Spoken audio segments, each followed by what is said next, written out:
Without the ones like you, who work tirelessly to keep things running, everything would suddenly stop. Hospitals, factories, schools, and power plants, they all depend on you. No matter the weather, emergency, or time of day, you're the ones who get it done. At Grainger, we're here for you with professional-grade industrial supplies. Count on real-time product availability and fast delivery. Call, click Grainger.com, or just stop by.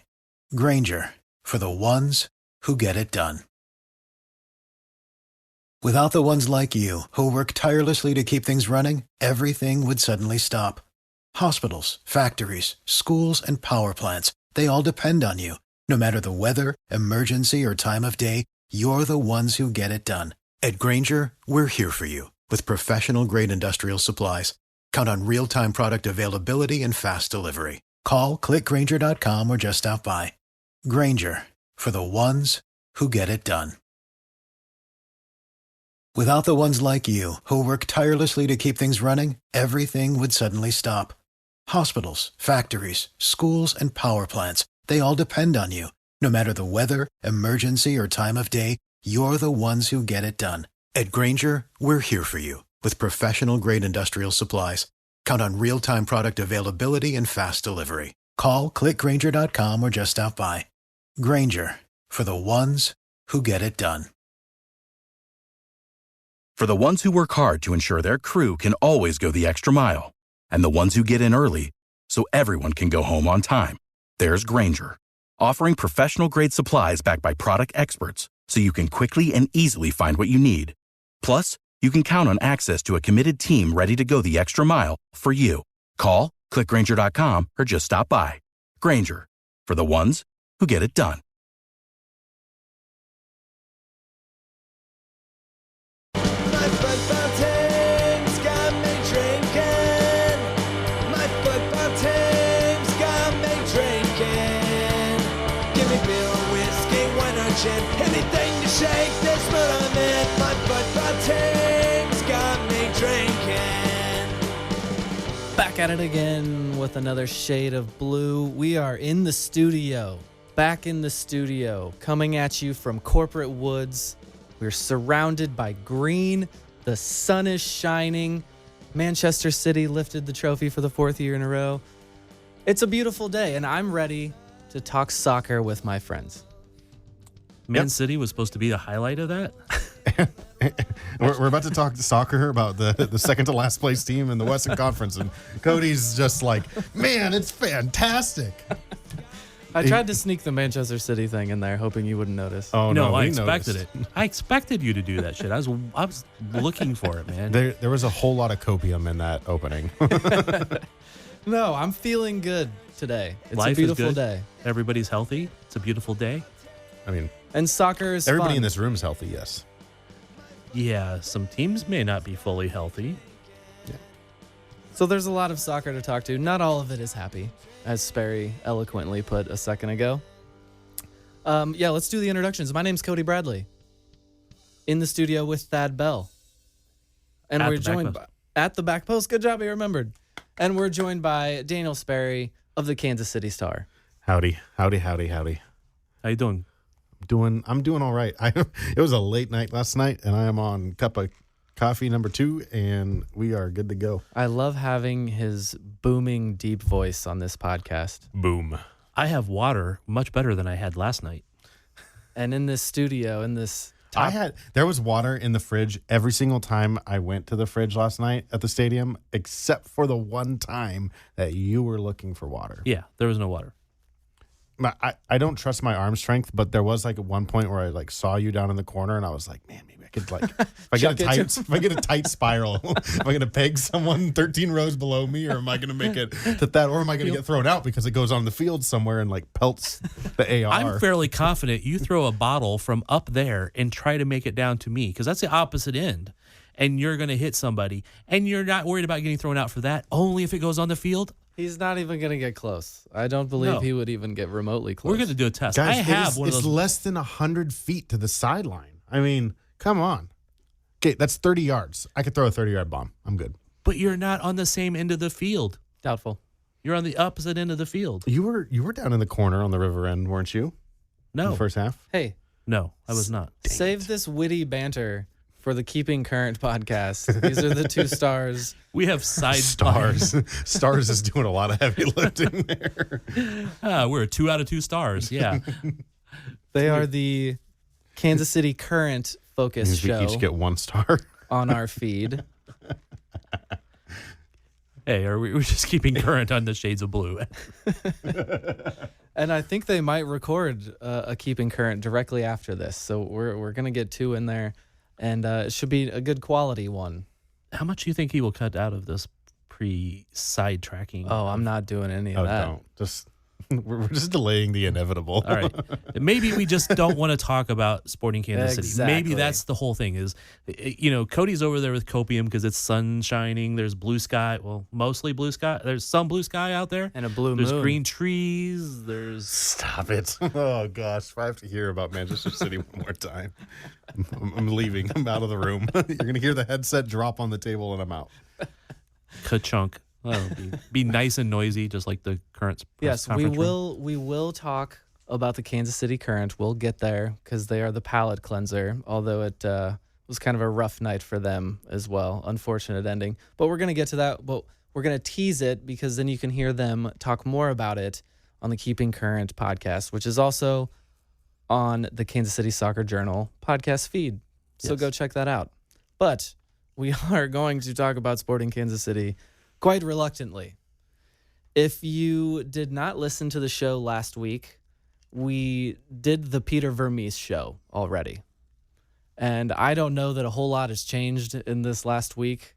We're going to talk about what has, if anything, but I suggest you go listen to that. It's our full thoughts on the situation, on Peter Vermees, hashtag Vermees in a reduced capacity. That was a good one on our site this week. So go listen to that. But we're going to actually talk about this game because it was an exciting game. People are not going to be happy at me for saying that. But it was it wasn't a fun game, but it was objectively a good soccer match.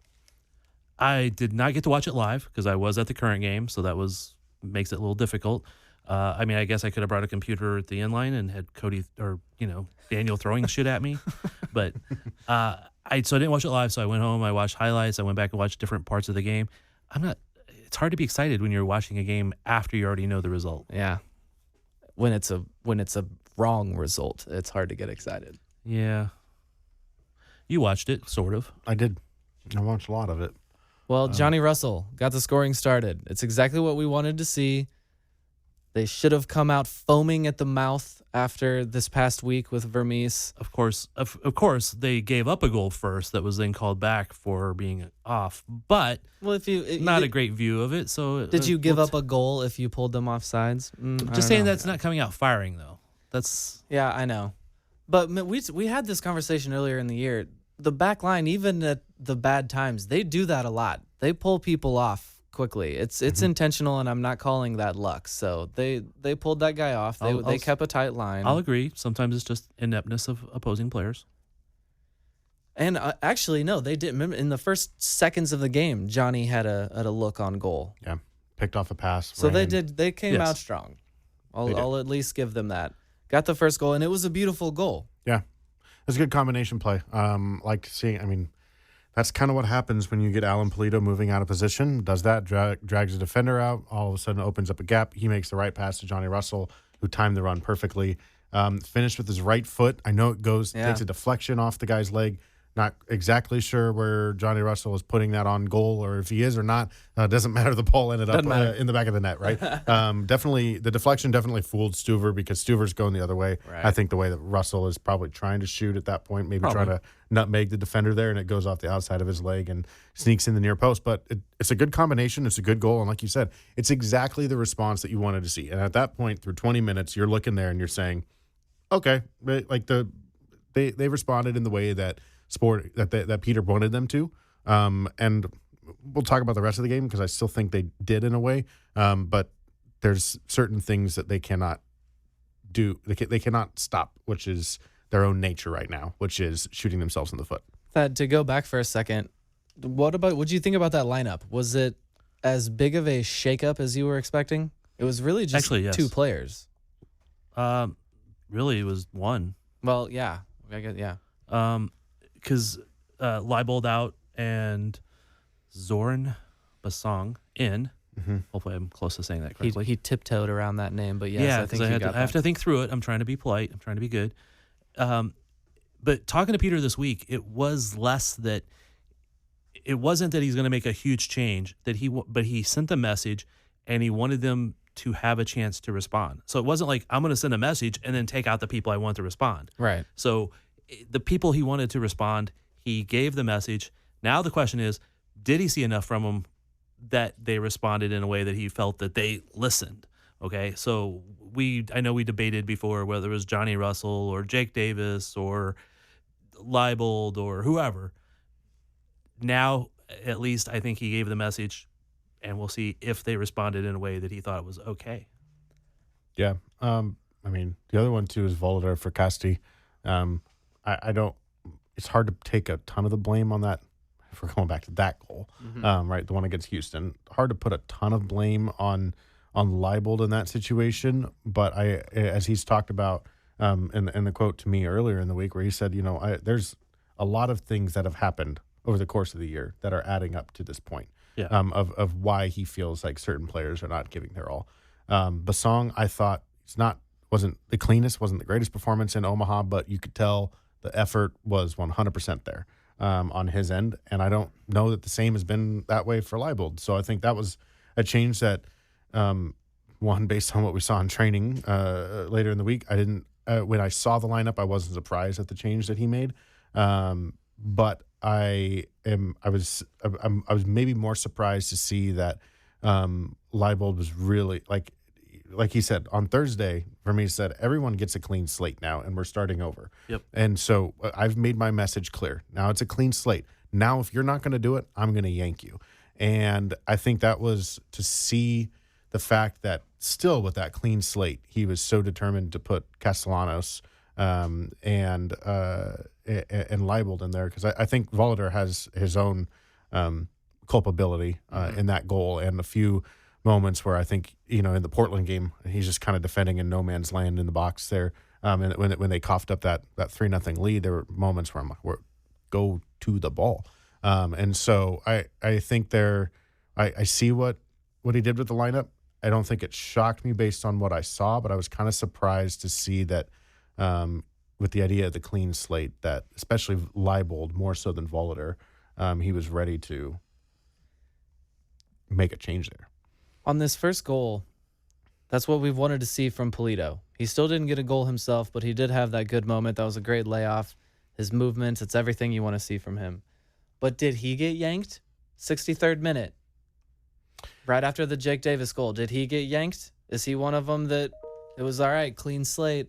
What do you got now, Polito? The assist wasn't enough. I mean, it's a good question. I don't know if that was the yank or the let's have some firepower for the next game left with legs, because that's not a lot of rest. I'm going on the side of that was a planned substitution with Tuesday in mind in the Open Cup. I mean, because obviously you have the. I would not be surprised if Willie Agata starts again in the Open Cup on Tuesday. If that's the case, then great. And then Polito, if Polito comes off the bench, though, you again have to be prepared for the fact that game might go 120 minutes.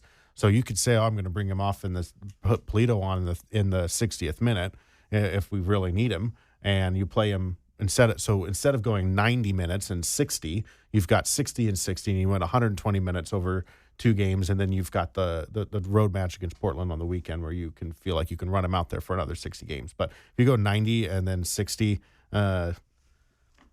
I don't know that any of those subs were Vermees yanking someone because he didn't like what he saw. Yeah, I think it more had to do with the rest, like we were saying. Yeah. I wouldn't and have an asked, old guy with a bad knee. Right. I wouldn't have asked that question, but if he hadn't pointed to him a little bit, I think Polito is one of the guys he was talking about. I think I would say he called that I forget exactly the term that he used for it, but he called it a very terrible error. But I also don't atrocious. Know that, atrocious. But he did not. It was atrocious defending, but at the same time, I don't know that he was calling out effort and like questioning effort and commitment necessarily in that moment. I think he was just pissed off at the decision that Allen made to not close him down. Yeah, and I mean there was other people there that could have maybe also made some differences, but I think that was Polito on that atrocious defending. But of course, you're looking at your number 9 to be the great defender. So, Speaking of atrocious, the lead did not last long. It was a disaster of a goal, Sperry, from all 3 players involved. The first pass from Fontes was messed up. Castellanos passing it back to Amelia was the wrong choice. And then I think Amelia was just so mad at both of them for what had happened. He forgot what he was doing and didn't clear the ball. Yeah. I think that's given a little of leeway there for Tim. You can't get mad over that. You clear the damn ball. No, that's not an excuse at all. He gets really mad. You see him, like, I know it's a thing keepers do, which is one reason I don't like them. But he gets really mad at players. Cody Bradley hates all goalkeepers because they're angry. And it comes in an instant. Should have been a keeper. And I'm telling you, he was so mad that he couldn't even figure out what to do with that ball. And that's not a defense of him. It's a problem. I don't buy that. I disagree. Quite honestly. I do think he should have cleared the ball. He should have cleared it better, bar none. I don't love Fonte's pass to Casti, which made no sense. And I don't know what else Casti's going to do with that ball at that point. Boot it downfield. But I think there was someone closing him down, so you have to play it to the person who's open to clear that down. Right. And when Melia's hips are open to receive the ball so he can one time launch it out, that's the pass there, instead of going directly into another player and doing what Melia eventually did on accident by mishitting the ball, or you go out of bounds and give them a corner kick, which not great in that situation either. You're not like, I think Peter would have been livid if they gave up a corner kick in that situation. So I take it would have been less than giving up the goal. But what if their set piece defending? They probably could have conceded on that. It's an unknown though. I will say I think Casti has the least bit of blame of the 3 in that sequence that leads to the giveaway. That's fair. I'll agree with that. Yeah, Tim should have launched that thing to San Antonio. Is that directionally correct? Would it maybe more like Lubbock or El Paso, but I don't know if it's directionally correct, but it was. I don't know. I don't know the way. I don't know where that stadium sits in the compass rose. But I say these things just to get people questioning it. So the second goal, I think it was like 10 minutes after that. It's just too easy. It was one of those goals I watch it happen and I'm like, yeah, our team is just not good enough. Other teams have better players, and that's where we're falling behind. Pereira, is that who it was? Beats Basong, or Basong doesn't step up. He just keeps backing up. And then it's a very simple ball right into the middle of the box and one cut, and there it is. Yeah, it was just bad. I mean, there's nothing else I can say. I mean, I'll say this. It was very clear. Like, if you go back and you look at like passing maps and you look at passes that were completed in the final third, neither team was making any centrally penetrative passes. Everything that was penetrating and breaking lines and getting into gaps and getting to players in the box was coming from wide spaces. And Austin did a better job of getting more passes off in behind the Sporting back line, which is what you want to do. Sporting are notably, usually, relatively compact and difficult to play through the middle. Most of these goals that they're giving up are coming from wide channels and spaces in, which is why we're constantly harping on fullback defense and the fact that no one's winning a header in the box of either of the center backs. That's like a very, very common theme with a lot of the goals that they're conceding. So if you look at those stats, I do think it's good play by Austin. Like, let's not say, oh, this is garbage defending. It was not great defending. However, execution has to be there, the timing of the run has to be there, the placement of the shot. All those things have to be there, and I thought it was very well done by Austin because they knew how they wanted to break down Sporting. They did it, and they executed it. Sporting, on the other hand, as we kind of talk about this game as a whole too, Daniel Shallowy and Eric Tommy multiple times had opportunities to pick up the ball in those spaces where that cutback pass comes across and either flubbed the ball and went out over the space, or first touch was not clean enough and they did not get the actual cross or shot or cutback pass into the box. So I think it was kind of like a weird war of attrition in the wide spaces, and Sporting's lack of defensive ability wide is what is creating some of those chances, which giving players from Austin time and space to execute that play as well as they did. There's, like you said, there's no reason to just keep ceding space to the player and let him pick out the half space to put that cross in into the box. So they go into half down 1, and you know that conversation was emotional and there was probably some anger and it was passionate and they had to come out ready. And in the first minute, they already concede. Yeah. Yeah. I mean, I don't Fontes was beaten badly. The header was too easy. I mean, Fontes is also in no man's land because of the poor header from Basong. Yeah.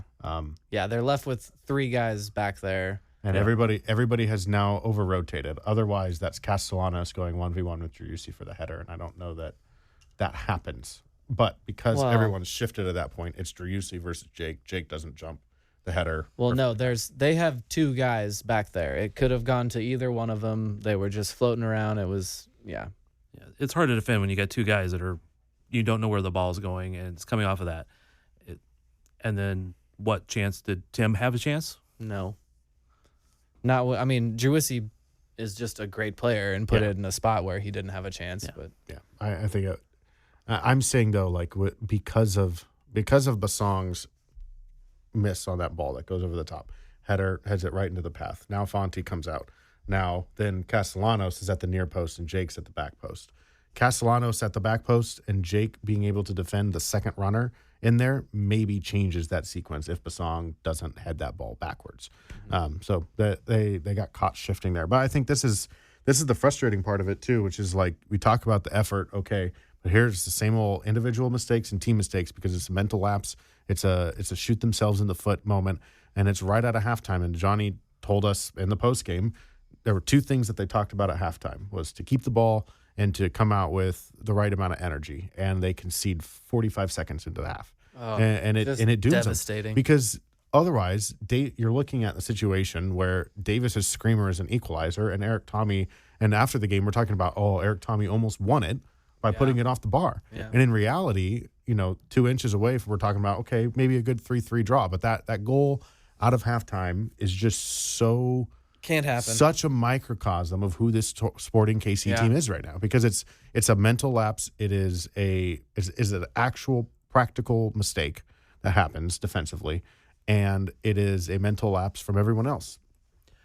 That's one of the arguments that we've had on our Slack channel and other places. If they have the effort and they still lose, does it just mean that the team is not good enough? And yes. I think it's an easy answer to say yes, but at the same time, like in this moment, if this had happened, if Tommy's ball had been an inch lower and it goes in or whatever, where there's all these like little moments that we go, oh, that had been different. Just that one little thing. There's always something. It's always something, as I think we've titled the pod before. It's always something. But that frustrates me is like 1 little inch here, 2 inches there, one not mistake, one not offside call being called or whatever. And all of a sudden, that's a completely different game, and they're in the middle of the pack at least. And we're going, oh, hey, okay, they just need to improve this. But right now, you're looking at a team that can't win because of every little thing. Not every little thing goes wrong, but so many little things just doesn't work. And on the flip side, either when those minor lapses, because this is MLS, right? This is not the Premier League, right? Everybody makes mistakes. Yeah, everybody has those days. Anyways. Everybody makes mistakes, right? and Sporting is not capitalizing on those. And I think I go back to like Peter's comment after the Inter Miami game. Oh, well, we make a couple of mistakes here. No other MLS team is punishing us the way Miami has. Well, every MLS team is punishing you the way Miami has now. Since then. And like you cannot continue to make those mistakes, and you cannot continue to fail to capitalize on all of those mistakes that other teams make themselves. Because if you don't, then you're going to end up with the same old, because everybody's in this same central pot, right? Like there's outside of the top talk about salary release later. Outside of the top 5 teams, everybody's within this window of like $14 million to $18 million in salary. Like a majority of the league, and Sporting are smack in the middle of that. So the margins are very thin between each game. That's the parity. That's the beauty of MLS. But when you are the team that is constantly making the minor mistakes and not capitalizing on the mistakes that other teams make, you are going to be at the bottom. It's the horror, not the beauty. Yeah. Yeah. And it has to come down to I sound like Peter now. It has to come down to mentality, because You gotta want it more. You gotta have heart. But it's not like we're gonna punch him in the kneecaps. It's not like Tim Melia is incapable of clearing a ball properly. No. And it's not like Zoran Basong is incapable of heading a ball not backwards. Right. Those are the 2 mistakes that we're talking about that almost entirely define this game. Yeah, And this result. If a player makes a great play and scores, okay, that's fine. That happens, right? You get beat by a good player at that moment. It's the mistakes. It's the little things, the luck that doesn't. I mean, I hate that phrase. Oh, you got unlucky, because it just means you've missed, right? But it is a little bit unlucky that it goes that way. But you have Sometimes you create your own luck. You do, and those days when you wake up and you spill your coffee and you trip over your socks and you catch your finger in the door as you go to the car, and all those little things goes wrong. Sporting is having that over the season right now, not just in one day. Yeah. Well, I'm not going to let you Debbie Downers bring me down. Like I said, I'm happy to be talking soccer with my friends today. Manchester City hoisted another trophy. And so I am going to appreciate 115 Jake Davis's stunner. I can't hear you, Sperry. You're going to get muted. You keep saying things like that. I'll mute myself. No, that stunner from Jake Davis, was it better than the last one? I don't think it was as far out. No, it is way better though. But he hit it so clean. I don't know that there's a hint of a deflection on that one, but of the first one, but I do think there was a little bit of a kind of a calamitous moment for the goalkeeper too, because a lot of knuckle, a lot of action on it, but it was kind of right at him. And he hit it so hard you don't have any time to react. No, but that the screamer against Austin, that's the best strike of the season by far. Oh, just right from that first touch. I take that back, because Eric Tommy's goal. 2? I'm like for the team. Eric Tommy's goal against Miami, the second one, and then honestly Polito's goal against San Jose, that second goal was that's like sublime team soccer there. But in terms of the actual strike, the actual shot, that's the goal of the season. Just the second he hit that first touch, everyone is like leaning forward. He wanted to hit it. You could see the wheels turning in his head. Love it. Somebody screamed, "Hit it!" Like like someone somewhere had to scream. The moment he hit that touch, someone was like, "Oh, that was me." Hit that. That was the person on both of his shoulders. The devil and the angel on his shoulders were both saying, "Hit it." It was the youth soccer parents going, "Hit it, hit it." Yeah, no, that's a brilliant strike. Happy for Jake. Very happy for Jake. Such a good guy. I noticed a little discussion broke out. Is that a little? What? He was very nice to you. Yeah. In his I press have conference. said and he's now been a good guy for years. We talked about that on here. Now everyone's just shining each other's shoes over here. So Sperry's like, I was at all those games too. no, I was not. No, he was. I was not at SKC2 games. Sorry. Yeah, he doesn't go to Academy games and SKC2 games and Literally Swope no Park. one I mean, does. It's only that. I gotta keep my wife and child happy sometimes. Always watching, always there. just gotta piss off your wife enough that she's happy for you to go to those games. So Reverse psychology. I like that. I'm going to try that now. I saw discussion Don't in listen, our Bethany. Slack about Jake and Zusi. That was kind of fun. I had fun with it. Because not that long before the first time he hit one of these, we had a discussion about the differences between those players. And it was, I think we both kind of matter-of-factly were like, well, Jake doesn't have the Zusi screamer in him. And then a couple of weeks later, he did, and now he's done it again. Yeah. He heard it. Good for him, man. If he responds to everything we say, then I don't think he can ever score 3 goals in a game. Let's see if he responds to that. I liked the points you made that at 22, Zusi was just being drafted. Yeah, a couple of people in our Slack channel were going kind of at each other because one was like, oh, Zusi's obviously way better, and the other was like, oh, Zusi sucks, Davis is way better. And I'm like, so I just had to mess with it, yeah. At 22, Zusi had just been drafted out of college. No, he did win a college cup, but he just came out of college, which is a lot different level than pro. Jake has 36 games, couple goals, like 4 assists, USL championship games, MLS Next Pro games, academy games. U.S. Open Cup games. Yeah, he's got far more experience at a professional level than Zusi did at that point. Very true. Zusi did, however, go on to play for the U.S. men's national team. Jake has had at least a sniff from the U23 team.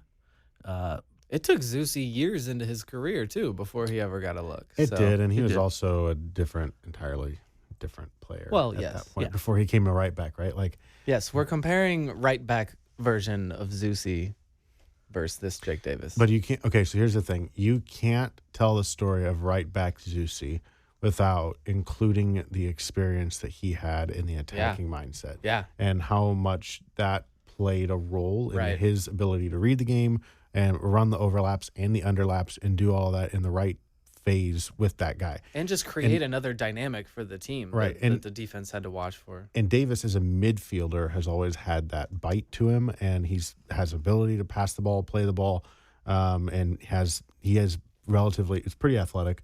He's probably one of the more athletic players on this ancient team, but at the same time, he does not have the cerebral problem solving in the final third that Graham Zusi had, which is that next level of like that quote unquote attacking fullback. But I do think like Jake's 1v1 like in the end, I think Jake will be a better defender than Graham Zusi was as a right back. But I also think Jake may not reach the true offensive heights that Zusi ever did as a player, because I'm pretty sure at one point Zusi led the team in assists from a right back position. Yeah, and they are two different players. I mean, so it's my comparisons are just to have a little fun with two guys who are making an argument that I thought were both a little bit wrong, both a little bit right too. Zeus was a midfielder and a winger before he was a right back. Jake was a midfielder, but didn't play a lot of minutes as a midfielder. He's now played a lot of minutes as a right back. Yeah. Sperry, you called this team ancient. How ancient are they? Well, according to Football Reference, they've played of the 23 players that they have played this season. They have the highest average age for players that made appearances on the field. So this age is weighted by minutes played. Their average age as a team is 29.7. Only Austin FC is also in the 29 range. They're at 29.3. After that, so the top 5 oldest teams are Sporting, Austin, LAFC, Nashville, and the San Jose Earthquakes. You really kind of struggled through that, but when you told it to me before we started, it sounded a lot better. We're the oldest team in the league. Yeah. There it is. 100%. Seems weird that it's not like Miami's not up there. I mean, I know they got some young guys, but they got some really freaking old guys too. They have a lot of young players. Based on minutes played, we are the oldest team in the league. And you say that Inter Miami's 6th, and they're at 28.4, where 5th is the Earthquakes at 28.5. So they're not so far out of that top 5. Okay, so but I wasn't dreaming. No, you're not dreaming. They are an older team, but like 1, 2, 3, 4, 5, 6, 7, 8, 9, 10 teams are 28 years old, average age or older. At the moment, LA Galaxy and Inter Miami and LAFC are the only ones above a playoff line, and Austin. But it's so like half, so 50-50.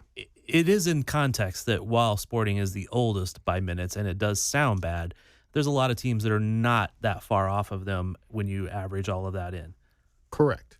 And but they are the oldest. But subbing kind of also affects that too, doesn't it? And I think you had some of those stats pulled up a minute ago. Yes, Sporting Kansas City have made 35 substitutions all season. The league leader for substitutions is Atlanta United with, it's not, sorry, stupid, bad sorting by me, and I'll halfway blame We threw Football 2 Reference. stats to you, The and San you Jose- froze on both of them. I know. Okay, so Sporting I am KC so has, used to this. Sporting KC has made 35 subs all season. Their average minutes per sub is 18 minutes. The team with the most substitutions this year is the San Jose Earthquakes with 68 and 21 minutes per sub average. Okay. What did that actually tell us, though? They're old and they're not subbing, and their legs are tired and gassed at the end of games when they are probably conceding a lot of late goals. And shocker, that's been a problem for this team. But if you have the right mentality and the right motivation, that really doesn't affect you. Well, one player who is heavily weighting that. In my opinion, it's 50-50 because there are 30-year-old players, 34-year-old players that are still more athletic than some of the 34-year-old players on the Sporting KC team. Oh, there are. But this is one of those moments that Cody actually probably wishes he had the video camera in here because nobody really wants to see my face. But if you could have seen me actually laughing after I made that statement earlier.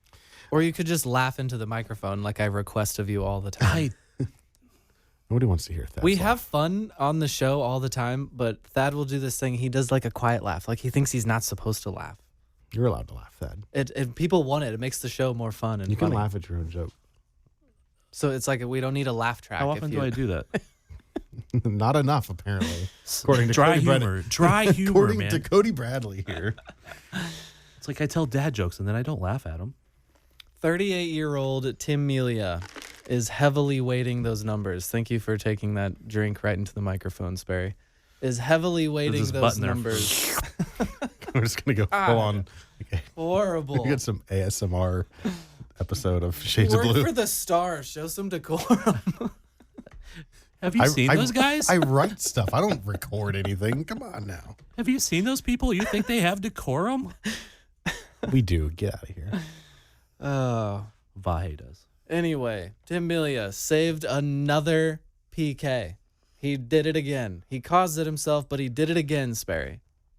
He did. What's his record? I think it's like 58% conversion rate against for penalties, which is the lowest conversion rate for any against any goalkeeper, minimum 20 penalty kick attempts in MLS history. Yes. AKA he's arguably the best penalty kick stopper in MLS history. There it is. He's the best, and I hated that after it happened, they gave a shout out to Nick Raimondo. They were like, maybe other than Nick Raimondo, he's the best ever. No, his numbers are better. He's the best, Thad. And if you go, that's just stuff taken in the middle of like regular time. We're not talking penalty shootouts, which is another level, Whole nother right? level. Whole nother level of domination. Yeah. And I think people are stuck on Nick Raimondo because he was the best.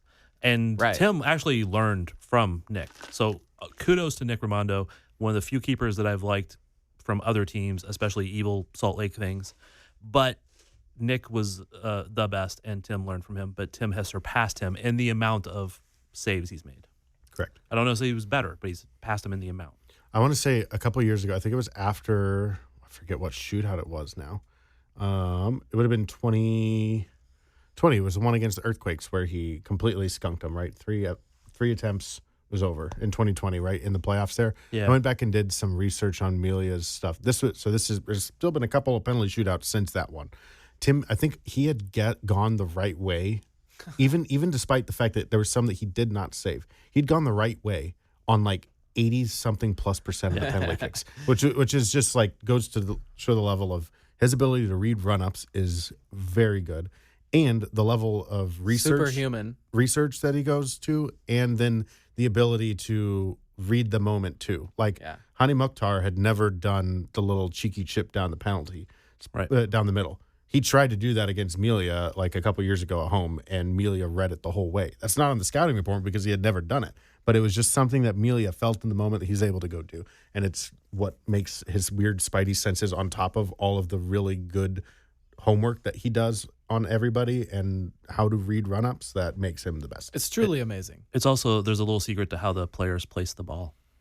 There's a psychological thing. The way they place the ball will give you a clue towards the direction they're going to shoot it.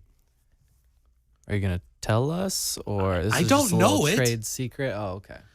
I know. I sat and watched like 50 penalties after I heard this, and I'm looking for it. But often the camera doesn't show the placement of the ball correctly. Yeah. But I think it's just that there's a subconscious thing that the way you set the ball down and maybe turn it or something of how your hands do it. I don't know. I'm not trying to claim I know that, but I've heard that. There was an article where they talked to Nick Raimondo after he retired that talked a little bit about that. So Tim is really good at it. Well, it was a big save, kept the team in it, and unless this team has just sucked all of the joy out of sport out of you, it made for an exciting finish. He kept the team in it. Tommy hits one off the post, and I thought there was, for a moment after that Jake goal, they had some spice, and it felt like there was a result in there for them. But Austin shut them down. Yeah. They did a good job of closing out a game. Other than the last 15 minutes, last 10 minutes plus stoppage, that Tommy off the post was like the only thing that they had. I also agree that the save allowed Sporting to get an opportunity to get a result and make fun soccer, because I'm a fan and I liked watching it. Go Sporting! I was hoping we were gonna win. I also soccer's fun, people. I mean, you're a It fan. is supposed to be. Yeah, it is. Trying to remind people, you know. It's help if you're closer to the mic, Cody. Well, I wasn't. I'm pacing around. I'm sorry. Go on, Sperry. I don't remember what I was saying. It wasn't important, probably. It's probably something else. Probably something. It I is supposed to be already fun. I think you were going along the line of it is supposed to be fun. Well, it is supposed to be fun, but I also think that they actually did fight back in the way that you would hope. Okay, yes, you made the dumb mistake at the start of halftime. Yeah. They responded to it.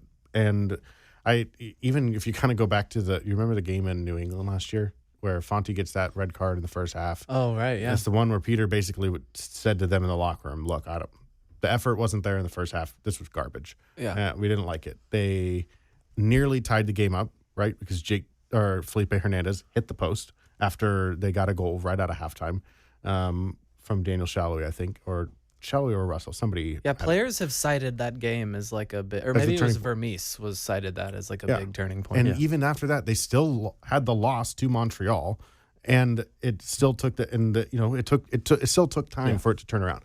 I'm not saying that second half was a sign that all things are better, because they have to cut out the mistakes, right? But at least 100%, that I think the buy-in and the mentality is there. I don't think that can be questioned. The quality is the concern at the moment, and the fact that this team is repeatedly making the same mistakes, and they will not get better unless they can stop doing that. I'll counter that a little bit. I don't know that we know the mentality and the effort is there, because it's a game. And I'm not ruling that out. I'm not counting them out, and I completely agree that you got to give them a couple games of, do they make the turnaround? Okay, I completely agree with that. I'm just not going to 100% buy that it's obvious that they do have the mentality and the effort. I think they might. I hope they do. I mean, I look forward to seeing that, hopefully. I'm just going to at least caveat that we don't know that yet. 40-minute first segment, boys. Was that good? That's almost a whole pod. It would, yeah. But I mean, we spent like 5 to 10 minutes on just talking current before we even got started. Yeah. All right, we'll be right back. For the ones who work hard to ensure their crew can always go the extra mile, and the ones who get in early so everyone can go home on time, there's Grainger, offering professional-grade supplies backed by product experts so you can quickly and easily find what you need. Plus, you can count on access to a committed team ready to go the extra mile for you. Call, click Grainger.com, or just stop by. Grainger, for the ones who get it done.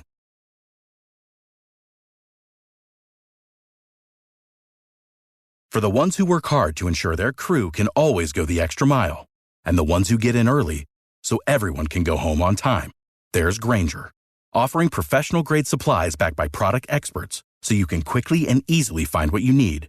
Plus, you can count on access to a committed team ready to go the extra mile for you. Call, click Grainger.com, or just stop by. Grainger, for the ones who get it done.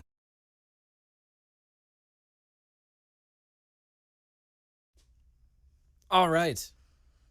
We had a rumor this week, boys. 21-year-old midfielder Bryant Ortega, playing for Caracas in Venezuela, first division.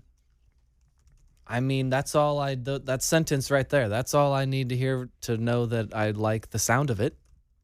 It's hard for us to really know much more than that. We can watch some grainy YouTube highlight reels and things like that. But 21-year-old midfielder, South American. We've gotten 21-year-old Venezuelan rumors before, and they were SKC2 players. Right. So I don't know. I mean, I hope he's like some great wonderkind. And that's unlikely because his transfer market value is only at 500,000. So honestly, that very well could be an SKC2 signing. Yeah. Now, I mean, it could be a guy who comes in there and gets bumped up, quickly. So I'm not ruling out, but I'm not ruling out that it's a first team player that is a U22 signing. So I don't know enough about him.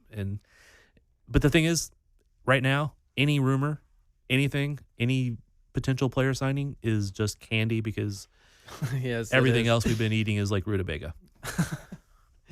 Well, candy. I mean, that's what we wanted. A young South American midfielder. Right. Hell yes. Give me that. Or striker. We need 3 of them. Winger, striker, guy with talent, guy, that's fast, has ability. Sperry, what else? Is that not where you would want something instantly and right away, the most urgently, a midfielder? Yes, 100. I will answer that question. Yes, I think a midfielder is the greatest need. I don't think this is the midfielder that fits the greatest need. I mean, this is essentially okay. I've never seen this guy. Venezuelan U23. He's been playing in the Copa Libertadores with Caracas. Good. Man, However, he's got a little spice on the words. Caracas. Like, is this not a Felipe Hernandez level roster addition or like Memo Rodriguez? Because sure, you're bringing him in where the quality is what it is, but you need the growth.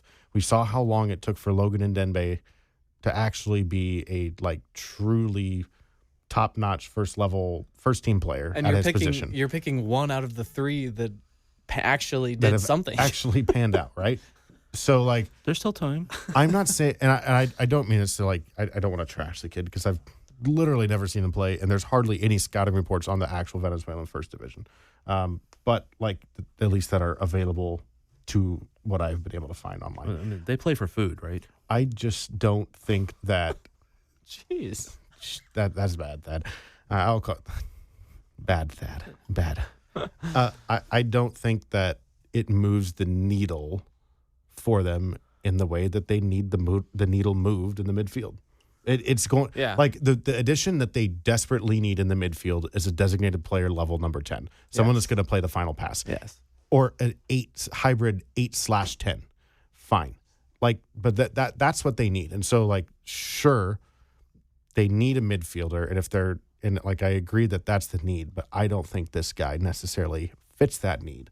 And if they want him to be a U22 initiative player, one of the U22 initiative players is going to have to go bye-bye in this window, because I don't think that they are in a position to do the, talk about the new rules coming. Mm-hmm. I don't think they're in a position to do the 2 designated player and 4 U22 player option. I think they are. This window. I think they are.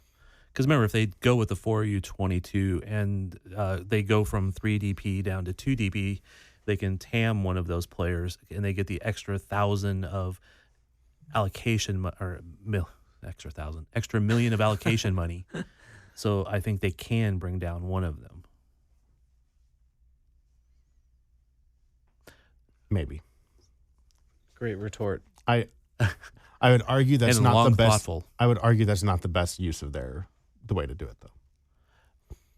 The best use of the way to do it would be to use a buyout on a U20. If you are dead set on bringing this kid in as a U22, your best option is to actually make this team better, is to buy out one of the U22s and go get a DP and still buy it down, because they have already planned that they have the allocation money to buy down and keep 3 DPs and buy down one of those 3 to make room for a third DP. Which every time we've asked Peter about this in any way, shape, or form, it's like we're still trying to figure out what we want to do, what our strategy is, because it affects not just this window, but the next window and the window after that. Correct. So I'm not saying they can't. I'm not saying they will do this. But when you were saying they won't do it because of the money, I'm saying they can do it. I'm not saying they will do it. So I'm not arguing with you, just clarifying it. Sort of arguing with me. Well, that's how we do this. It's literally the point of what we're doing here. Oh, boy. the salaries came out last week, last week, and the midfielders are the 3 starting midfielders are all at the very top of the roster there. Radoya, over 1.5 million. Eric Tommy, 1.1 million, and Remy Voltaire, 900,000. And if this 21-year-old's transfer value is only 500,000, then yeah, that's not a guy that sounds like he's going to jump up in front of them instantly upon signing. Yeah, but you just don't know what it's going to end up being. Again, it's still a rumor, so it's very far from a confirmed thing. Right, but if this was the guy we need, is someone that other teams on the continent would be trying to go for, or European teams are sniffing even. You know what I mean? It Yeah. sounded like there are multiple MLS teams interested in this player. So, based on the rumor that we're talking about, Yeah. We'll see. but yes, they have that allotted. But and let's just to their midfielders, right? We talk about the salary release. You know how much the percentile that is a lot of the percentage of their total salary spend That is allotted to the midfielders. is not much. It is, as I very quickly try and pull up the right I spreadsheet. even tried to help him, Thad. I know. I Well- even walked him there. And you try to give him a little time so he could do this without I saying just clicked on that the he was wrong doing thing. I clicked on the wrong thing. Dang it. it. So now This is a fun dynamic of this. The that we can midfield make. has 24. you know why our keeping current pod always goes long, right? I'm Well, learning. because Thad can't keep himself from So you're- interrupting it and making it further off track after my own brain has screwed me Okay. over. Okay, say your Sporting stat. Kansas City's salary allotment, 24.7% of the salary spend is allotted to the midfield. 50.76% is allotted to the attack. 18.74% is allotted to the defense. Well, How about the keepers? Is that part of the defense? he's challenging. No, him the now. goalkeepers are their own thing, and they are at 5.8% of the salary spend. Well, we can't talk about how much they're spending on forwards without mentioning the 180th highest paid player in Major League Soccer, Kyrie Shelton. Yep. $750,000, Thad. Now, Do you have an issue with that? It's not my money, so like an issue, no. But I'm so it's objectively bad. He made 600,000 or whatever last year, and he's making more money now. It's objectively bad. let's be careful here. I know we both want to are jump ready in on to, this. Let's be careful here. Nobody is getting a year-over-year raise on these numbers that you're seeing unless they had a new contract kick in. He did, didn't he? No, They said no. they signed him again No. A last couple year. years ago. A couple years ago. This is a contract that solidly runs through 2026, I believe. So you can complain about the contract that was given going into the 2023 that kicked in for the 2023 season. So kicked in last year, right? Because it came at the end of announced at the end of 2020. I'm not dying on a hill well, of it incrementally going up. It went up a little bit. That's not the point I'm making. But He I makes think that- $750,000. But It's it too is the freaking point. much. But It is the point because people say he got a raise for not No. having played well. He makes $750,000. That's a different statement. And he is not, and it's not worth it. That's what I'm talking about. I'm not dying on the hill of how much more he got. That's not a point I'm making. No, but- Kyrie Shelton is getting paid $750,000. I'm not from saying- the Sporting Kansas City to not score goals and not do anything. I am not saying that your opinion is wrong. I am saying Because the it's right. narrative. Right. I just said that. Good Lord. I am saying that the narrative out there that players are getting year-over-year raises that have been prevalent on Reddit, on Twitter, and whatever does not exist. No, unless they are actually getting a contract kicked in. What's going to happen here is player sits down with coach or whoever's negotiating and making these contracts. Vermees has said the last couple times he's trying to get out of that business, and Brian's the one who did the contracts recently, right, with Jake Davis. Kyrie sat down and said, and they came to a term of this amount of years, this amount of money. And Sporting, like they do in the MLB and the NFL, are spreading out and changing the cap hits. That's why Johnny Russell went from, he gets his new deal going into 2022, right? I think, or 2023, one of those. Yeah. He gets his contract extension. His salary in 22 goes up to $2.5 million and then goes down to $1 million, and he gets another $1 million this year. Okay, so his deal was 3 years, $4.5 million, plus whatever they did for a signing bonus of some sort. So maybe it's 3 years, $5 million. And so Sporting has now changed those contracts. So 1 year, he is a untouchable designated player that you cannot buy him down. He is a designated player, and he is. Now, the next 2 years, he is underneath that, and they can buy his contract hit You down. can touch him this time. He's touchable. Sure, with Tam and Gam. So that's the point. So as you see numbers fluctuate year over year, unless an actual contract extension kicked in going into this year, that's the only real true raise that is actually happening. However, I can agree that is an overpay, significant overpay for the production that they're getting out of Kyrie Sheldon, and it's money that could have been spent and utilized elsewhere and maybe better. Yeah, I mean, I know that's how it goes I on 100% didn't want to say that your opinion is wrong. I just think that there's been a prevailing narrative about the idea of these raises that have existed outside of these three people in this room. I know wish I that could there are correct it. winners and losers on all rosters. You have good value somewhere, you got bad value elsewhere. And that's just how it goes. But I'm sorry. This one is objectively bad. It's, if not embarrassing, bad. It's not, he's not providing the value that he's being paid right at the moment. There's no doubt.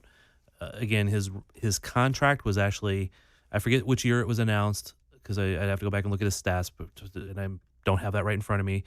But it was negotiated actually well before it was announced. And just the way these things work is they wait to find a good time to announce it, and when there wasn't a good time, they announce it at the end of the year. So his contract was actually done well before it was announced, and it turned out to not be a good for Kansas City at this time. Turned out, who could have seen that?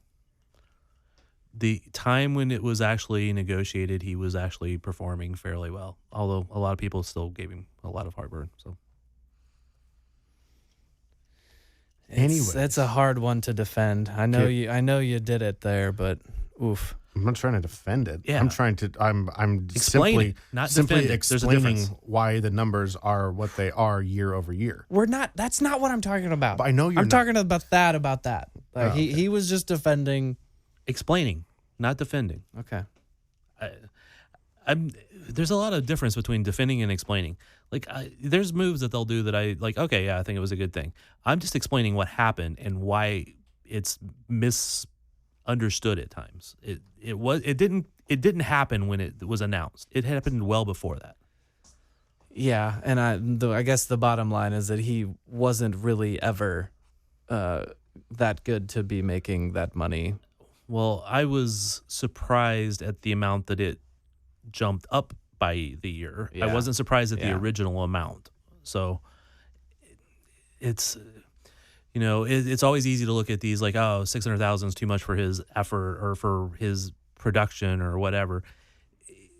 It's not so much when you have a guy that you know what you're going to get and he can play multiple roles and stuff like that. Jumping up to 750 total doesn't sound right, because if it was a raise, would be really stupid, but it wasn't a raise. It was pre-negotiated in the contract, and I think it's too high for his value, obviously.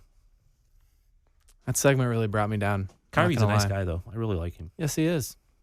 One Yes, of the he is. best human beings on the team, period. Indeed. We'll be right back. For the ones who work hard to ensure their crew can always go the extra mile, and the ones who get in early so everyone can go home on time, there's Grainger, offering professional-grade supplies backed by product experts so you can quickly and easily find what you need. Plus, you can count on access to a committed team ready to go the extra mile for you. Call, click Grainger.com, or just stop by. Grainger, for the ones who get it done.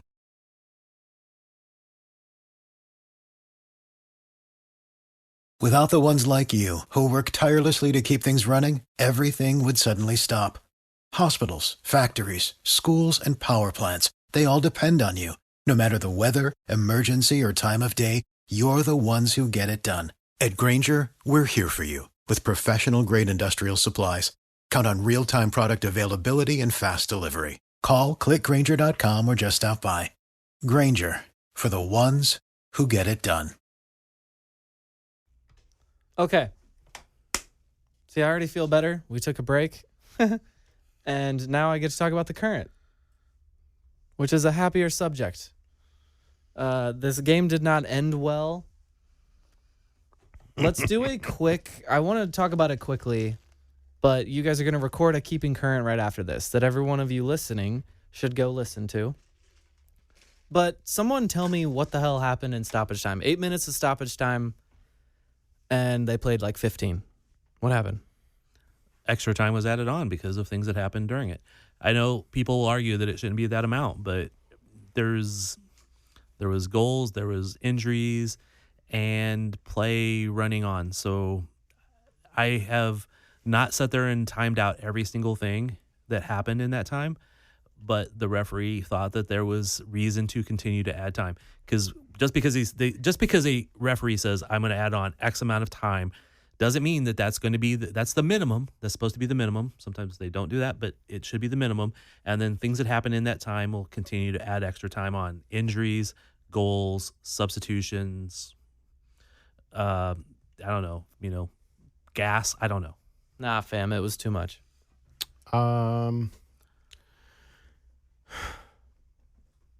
Actually, so I'll say this. Chad Smith, a colleague, kind of laid out the time frame on it. In addition to the stoppages that happened in the game and all of that, the timing was actually about right for how much got added on. Yeah. And I think there's a larger issue with it because they never do that. But they do. Have you watched the premiere? You're a Man City fan. You don't watch the premiere. Dude, it happens. You just get your notifications on FOTMob and you keep going. It happens in games all the time where they pick a stoppage time, something bad will happen, and they just don't actually add on amount of time. They'll play another 30 seconds and then call it a day. Yeah, but this one you had 2 head injuries within that time frame. You had a goal and a goal celebration and a restart. It took about a minute or so. There's 2 head injuries. There's another 2 or so minutes each for those that take place. I think the biggest concern for me actually in that whole stoppage time is the fact that the drop ball went to Racing Louisville and not Kansas City Current. Right. Because the Kansas City Current did not regain possession after that drop ball. The drop ball should have been theirs. The referee says that the last player to touch the ball before he blew his whistle was number. The response was that the referee deemed that the last player to touch the ball before he blew his whistle. You're referring to the pool response. Yes, that I was given. Which Barry wrote the pool questions. Yes. And got the pool responses, and I was standing there watching. So the key was deemed. Yes. Because he believed it was 66. However, the whistle goes after Claire Lavager has actually controlled the ball. And so... Would you like me to defend that, though? No. Therefore, because it's indefensible, therefore the Kansas City Current, I don't care when he intended to blow the whistle came when it came. And that's not how this works, because like if the referee that bugs me so much, because there are multiple times where they will go back and listen on a goal that happens, right? And let's say the referee blew his whistle for something that happened seconds before the shot was taken. If the referee's whistle goes seconds after that shot was taken, then they could, or before the ball crosses the line. Sorry, take that back. The referee's whistle went seconds after the ball crosses the line, then they're fine. But the problem is everything that happens up until the referee actually blows his whistle is fair and live play. And I don't care when he intended to blow the whistle. He didn't blow it in the right time. And it should have been the current ball. And it should have been the current shot ball. What you're talking about, though, is something that would get VAR'd. This was not something that was VAR'd for when the whistle blew. It's what his intent was to blow the whistle at that point. Whether the sound was heard at that point or not, that's the point. I just think that's wrong. I understand. I'm just trying to say I believe that's what he's going off of is I saw this happen. I went to blow the whistle because this happened. Boom. Yeah. Whether it actually got touched or deflected or whatever, that's not what's in his mind. So I think it's defendable in that point of view. I'll leave the rest of my stoppage time comments for Keeping Current with Kansas City. Current still undefeated. They've played 10 games, but it's just 2 wins and 3 draws in the last 5. So listen to the rest of that conversation over there on Keeping Current. And we're going to quickly talk about the U.S. Open Cup. Quick turnaround this week, Sperry. Very quick. FC Tulsa, one of Thad's favorite American cities, coming up on Tuesday. Boo. I just learned before we started that Thad really does not like Tulsa. Oh, it's not like I really, really hate it, but I don't like it. I just did not have fun in Tulsa. Tulsa is one of those just like Omaha, where like if you just say like someone tells me Omaha's a great city. they're going to Tulsa or they're going to Omaha, it just sounds like okay. Omaha I is don't way wanna- better than Tulsa. Okay, I'm sure it is. I don't know. Yeah. I I still don't just wanna- in my head, they're both just like, eh. Look, we live in Kansas City, and people on the coast will say that same thing about Kansas City. I Kansas City's know. a great place, so I don't want to disparage some place just based on the sound, right? I mean, there's a good series, Tulsa King, with Sylvester Stallone, right? Was it Tulsa Kings? Which was supposed to be based in Kansas City. Did you know this? Yes, I did know that. I think we might have actually talked about this on this show before. I- That show started, it was based in Kansas City. And I think that it wasn't, people were not like believing that Kansas City is a small enough town after Chicago, because he like leaves Chicago, right? New York. Or he leaves New York. Yeah, so I think they needed a more podunk town to Yeah. do this in for it to make Well, sense, the for the filming- shtick to make sense. Kansas City looked too big when they went to like scout it out for filming, so they're like, okay, so they went to Tulsa, Yeah. and Tulsa doesn't have a lot of downtown to have skyscraper, like one skyscraper or whatever. I don't know. I just knew that my soccer experience down there with soccer parents was pretty shitty. So that's your preview for the U.S. Open Cup. FC Tulsa, USL championship team in the Western Conference, currently in 11th place in the Western Conference. So They're doing Which is just second as to bad. last. Yeah. Just like Sporting KC. so we kind of match. It's a good Okay. matchup. You're saying there's a chance. All right. I mean, They're saying it's a chance. Yeah. boy. It's both teams' greatest hope at this point in time. and it is in Tulsa.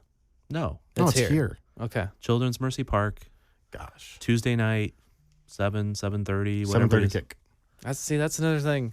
We were all rooted for this tournament to happen, and we kind of talked about this before we started. It's not promoted well enough. Like we were having trouble finding the bracket on here. What Okay. where the game's two out of three broadcasted. podcasters knew exactly who was playing and exactly where. And win. You coulda Someone over just- here You is could have just just like- kept going. I was echoing a conversation we had. You didn't need to single me out and leave me flailing there. Actually, you just outed yourself. Mr. Oh, I just see what happens on FOTMOP about my Manchester City. Oh. Haven't watched the Premier League game. Don't know about the stoppage time. No, Going crazy over there. all other Premier League fans Classic need fan. that to be true about Manchester City. I Classic just fan. see these things. They say stuff like that and like, oh, that the fans don't care. You're just saying things, and that's not true. You're just mad. It's not your team. You're not feeling passionate about Wait, them hoisting a trophy. What's my EPL team? Because it's not your team. Cody, what's my EPL team? I have no idea. Because I don't have one. Okay. I follow my teams locally. Okay. I'm just saying all this talk about there not Trust being me, he's got fans and all FOTMOP that. notifications for Kansas City Soul. No, I do not. Are they on there? I don't know. I have no clue. Haters. I A can, lot of you. I can tell you what WPSL teams and NBSL teams won yesterday. Can you? Yes, because I heard you talk about it earlier. The KC Courage beat Sunflower State FC yesterday, 3-1 with a nice goal at the 90th minute to put it out of reach. KC Soul won on the road, and Sunflower State men won on the road. You know, there's a cough button, Sperry. I muted it too. Good lord. The other mics just must have picked it up. God, I wish I had a fine jar. All right, so Open Cup, Tuesday night, FC Tulsa at Sporting Kansas City, Children's Mercy Park. Good chance for Sporting to show some motivation, mentality, energy, effort, and win against another lower division team. I'm going to have to submit a credential here. Make sure I get into that. We actually got a chance to win a game. Yeah, your deadline is 7:30 tonight, buddy. Yes. Okay. Final thoughts? You guys ready to record a Keeping Current? Oh, I've got more thoughts that are definitely for keeping current at this point. Okay. So all of our listeners, go check over on that one. The Current are a good team. The Palate Cleanser. Bit of a dip right now, but they're still so good. Oh my God. everyone they sub in, every time I'm like, God dang, this team is so good. They're fun to watch. Current! The other side don't seem so tough, and 3 own goals ain't all that rough. Our skipper has just been sent off. Supporters strong have all gone soft. My football team's got me drinking. My football team's got me drinking. My football team's got me drinking. Give me beer or whiskey, wine or gin, anything to shake this mood I'm in. My football team's got me drinking.